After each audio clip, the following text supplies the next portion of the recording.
Hello and welcome to the Hypertrophy Odyssey chapter 362. It is the third day of the week, aka the Spirit Bomb workout. I'm feeling pretty good right now. Very happy, very excited for this workout. But anyways, to the main subject matter for today, which is brought up because in a previous episode that I'm editing right now, which was this one right here, about thank God that I'm not dating in the current dating market in 2025, which I appreciate. It is something that I mentioned in that video and it made me want to talk about it, and that is paranoia.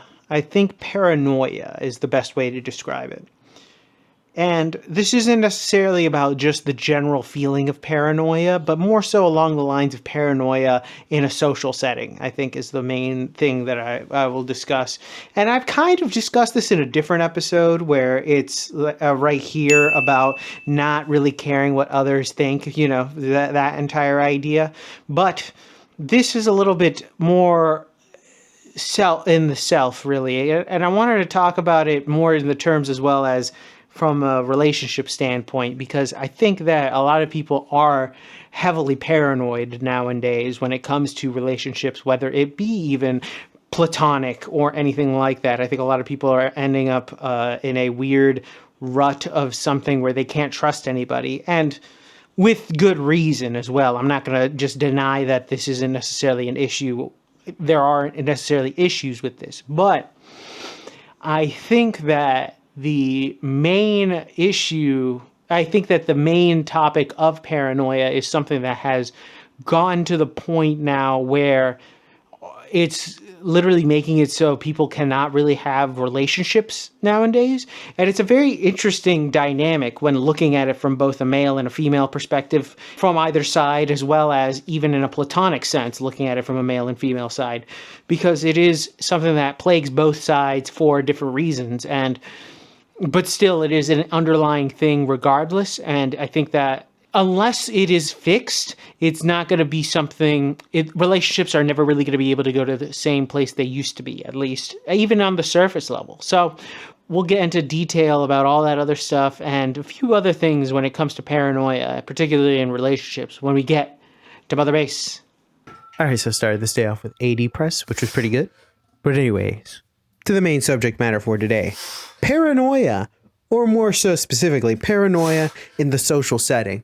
So the main reason why I wanted to discuss this is because I think that you see this a lot in today's society, unfortunately, where people are too fucking paranoid to do anything where anybody can trust anybody. Now, there are probably a bajillion reasons for why this has happened, but I want to look into it more so along the lines of the fact that it happens with people all the time, even before getting in a relationship. Let's start with the relationship style of paranoia.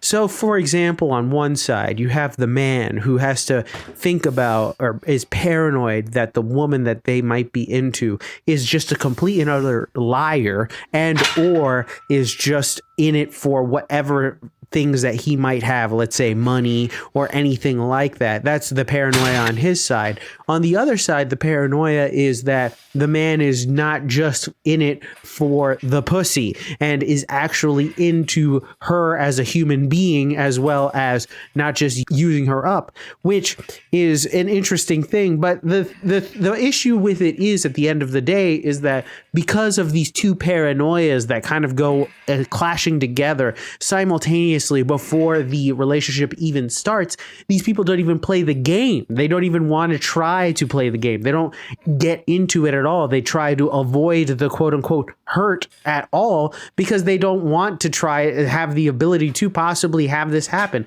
Now, of course, this is probably more of an issue than people expect, because without even playing the game, nobody actually wins. You can't win if you don't play the game. There is no winning, Sure, you might be neutral, but you can't win. And I think a lot of people don't realize that the paranoia makes them take away the ability to win because they're too scared in order for these things to happen.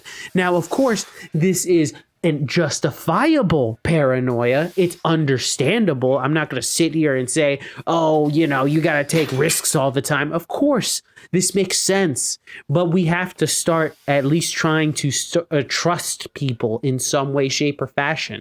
Unfortunately, we have become a low trust society now in all shapes, fashions, and forms. It doesn't even matter. Let's say even in another place, let's say the workplace, you have to kind of worry about who you trust at the workplace and hope to God you can actually be normal to them, or at least not say something that might make it so you have to walk on eggshells around the rest of the entire time there. So there has to be some type of paranoia there as well, where you're thinking, am I saying everything correctly to this person?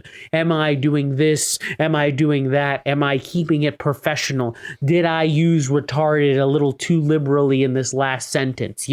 Things like that. And unfortunately, that is part of the paranoia that is kind of echoed throughout all of society. Social media, I would say, has probably played a role on it, but that doesn't even matter, really. The general clashings of how the dynamics between men and women have been decided throughout human history has made it so that these paranoias have just grown in infinitum on both ends, to the point where they'd rather just not even interact with each other at this point.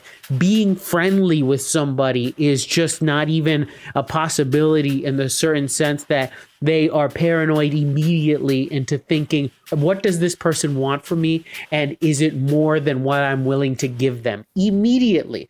And hell, you look at stores, you look at things like that. You can't even go into places anymore that doesn't have things to make sure that you're not stealing from it, even though you're not, or aren't being surveillanced all the time. For the love of God, even our phones, just thinking about the paranoia of people listening into us all the time. It's happening. We know it's happening, but it's like we have to just be aware that things are always on and recording and watching us at all times. It's kind of like we can never be off edge, and it sucks, because at the end of the day, one thing that would probably take away the paranoia is trust again. But trying to find trust in a low trust society is a fucking nightmare, but it has to be done. That's the thing. I think a lot of people want to not play that game, and it's understandable, but without playing it, you'll never truly get to be able to have the moment to relax and have that paranoia go away, which is an amazing feeling, I can tell you that. But it's also something where, instead of it playing, let's say, a 70% role in your brain where you're just worried about the next thing coming up, you can let it go a little bit, and it's like maybe like 20% of what your brain power can do. And you can do a lot more in life when you're not so paranoid. And like I said, this isn't to like bash on people who get paranoid about these things, because they have every right to be like that. And that's why I'm so thankful I don't have to deal with that type of shit in the relationship market, because then you're dealing with intimacy, which is a whole can of worms where if you open it to the wrong person, you are fucked beyond belief, and people disregard that too much. But that's just one part of it. I still have to deal with this in the work setting. I have to make sure that if I say something, I have to make sure I say it in the correct way, shape, or fashion, so it does not get misconstrued, because of course this is kind of crazy. It's a very crazy world that we live in, where we have to be paranoid about every decision that we make and choice that we make, because it can and will come bite us in the ass if we do something what can be misinterpreted incorrectly. But then again, that's probably somebody else's paranoia being like, hey, this person might be doing this to you. So at the end of the day, we just got to do something to get this trust up in society, or just generally. I don't know how we're going to do it, but we have to do it. And we're back. Welcome to the workout debriefing. Exercises not filmed, none. Exercises skipped. We have none as well. Got everything in, thankfully. But anyways, back to the main subject matter for today. Paranoia. So the main reason why I wanted to discuss this is because when looking at relationships, there is a certain level of paranoia people have nowadays, which is quite understandable. I think a lot of people can understand it, especially because the cell phone is a crazy thing. You can do so much stuff on there. You know, you can live a whole entire other life through that. It's not as simple as it once was, or even then, it was kind of simpler back then, but still, it was a little different. Infidelity and those other things of the world are still going to be around. But the thing is, the only way to ever really have a partner in this world that you can rely on is to get rid of that paranoia, even ever so slightly. I think a lot of people end up holding on to it for way too long in a relationship, whether it be maybe like, are they going to leave me? Are they going to find somebody better? Are they doing something behind my back? Whatever it is, they hold on to it. And you can see it a lot in couples that are going on, you know, year 5, year 6, year 7, that type of stuff, where they're at this point, you know, what are you doing really? Why aren't you getting married? I understand that there are certain relationships that will end up breaking afterwards, but that's mostly because the paranoia never went away, really. In theory, it goes on both ends. It's not just a one-sided problem, it's both sides, men and women. And I think that a lot of people end up suffering because of it. Because on one side, the men's side, where the paranoia is so strong that they don't even want to play the game anymore. And on women's side, the paranoia is basically not allowing them to even have any inkling of a negative of a partner. And now I'm not talking about obvious red flags, but I'm talking about things that just would generally, you know, not that huge of a deal. He burps weird, you know, things like that, where all of a sudden it's a paranoia as if that thing is going to balloon into other things, when in reality, it's just one thing that you kind of don't like, and that's it. It's nothing more serious than that. It's very interesting that a lot of both sides won't allow this paranoia to die, with some understandable reasons. I get it. I get it 100%, especially from the male perspective. I understand it. But it's also like, I hope that you would understand that in order to make sure that you can do something like love out there, you have to be able to kill the paranoia inside of you. And hopefully you can feel what that's like, you know, the idea of loving someone and just having that connection with somebody else, I think is something that is beautiful and being lost to time almost, it seems, because people would rather be either some masturbatory fuck doll for someone or just use their hand for the rest of their life. I mean, there's just slowly becoming less and less of an incentive to become intimate with a certain partner and only being intimate with them. It's very strange because I think a lot of people are missing the entire intertwining of the souls that can happen in that case. But that's kind of a different story for a different day. But for this, I'll say this.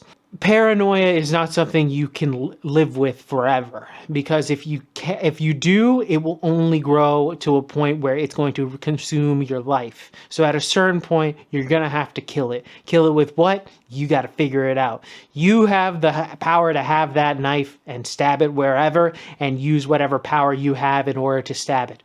But you got to figure it out somewhere deep inside of you, because if not, you're not going to be able to do anything else really when it comes to partnerships. Even in friendships, you're going to be too worried about what the other person is doing. So you must kill it before it kills you or your relationships. But with that being said, tell me what you think in the comment section down below. I'd love to know your thoughts and opinions about this one. This is something interesting that I see happening throughout the dating world, or even just friendship world. Please let me know your thoughts and opinions in the comment section down below. Please like, comment, and subscribe. Please share this video with anybody who may or may not like it. I will be back on tomorrow with a new video. Thank you very much for watching. I really do appreciate it. I will see you in the next one. Keep it heavy. Stay safe out there. And stay cool. And I'll see you in the next one. Peace.